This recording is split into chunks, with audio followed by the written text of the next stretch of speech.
Assalamualaikum warahmatullahi taala wabarakatuh.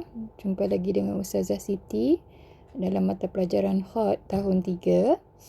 Okey, untuk Khat kita dengar dulu sedikit tentang definasi.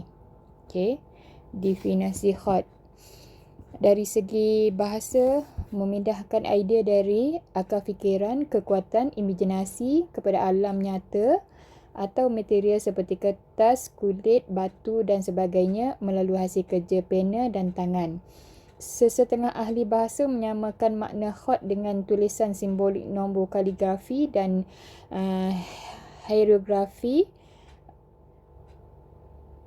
Dari segi istilah, menggambarkan lafaz-lafaz dan ibarat dalam bentuk huruf alfabet, ejaan dan abjad mengikut hukum-hukum tertentu seperti seni tata letak, atur huruf, reka bentuk, tanda bernoktah, penyusunan dan sebagainya. Khat dari segi kesenian, amnya dapat menggambarkan bahawa ia mempunyai keindahan semula jadi. Ia akan terhasil daripada kematangan pemikiran, penulisan di dalam mengimajinasikan dan sekaligus menterjemahkan di dalam bentuk tulisan hingga mampu melahirkan rumpun kalimah yang begitu indah dan abstrak. Setiap tulisan mempunyai keunikan semula jadi tersendiri mengikut luahan rasa jiwa masing-masing. Keindahan ini tak akan terhasil tanpa adanya latihan yang berterusan dan berpanjangan. Sebelum kita teruskan pembelajaran kita dan mempraktikkan penulisan, kita juga perlu maklum mengenai peralatan peralatan kaligrafi Islam yang menghasilkan seni khat yang unik dan indah tu. Penggunaan peralatan berubah mengikut zaman. Jika kita memandang ke belakang, peralatan yang digunakan oleh orang-orang terdahulu, mereka menggunakan bahan-bahan atau alatan yang ada di sekeliling mereka. Contoh yang pertama yang famous di kalangan penulis khat adalah batang resam. Batang resam ini boleh didapati di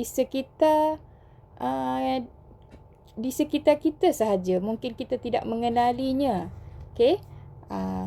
So, saya akan tunjukkan batang resam ni kita dapat dari pokok paku pakis yang ada di tepi-tepi highway tu. Kalau kita lalu, cuba kita perhatikan, pernah tak awak nampak pokok paku pakis ini? Seterusnya kita juga boleh mengguna buluh. Ini buluh yang tumbuh juga di persekitaran kita dan perlu kepada asah untuk membentuk mata pena. Dan seterusnya kita juga boleh guna pensel. Pensel ini juga perlu juga kita asah menjadi bentuk mata yang nipis, tebal dan juga diserongkan sedikit matanya. Seterusnya kita boleh juga guna pen untuk menulis khat.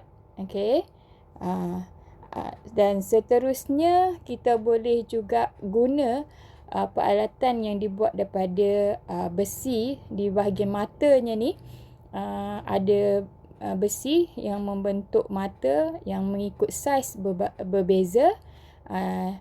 Peralatan ni kena guna ink untuk menghasilkan tulisan. Dan kebiasaan yang kita lihat, yang kita guna untuk kaligrafi, untuk utama di sekolah, kita akan pakai pensel mekanikal. So, dia dah tersedia matanya yang berpetak. Kita cuma perlu serongkan matanya sahaja. Dan yang terakhir adalah pen kaligrafi yang ada jual di kedai-kedai alat tulis. Nak belajar khat pasti kena tekun. sabar dan istiqomah. Yang paling penting dalam menuntut ilmu adalah menghormati guru. Ingat ya anak-anak, tanpa guru, siapalah kita? Okey, selamat mencuba. Jumpa lagi di masa akan datang dengan tajuk cara-cara mengasah peralatan kaligrafi. InsyaAllah. Bye. Assalamualaikum.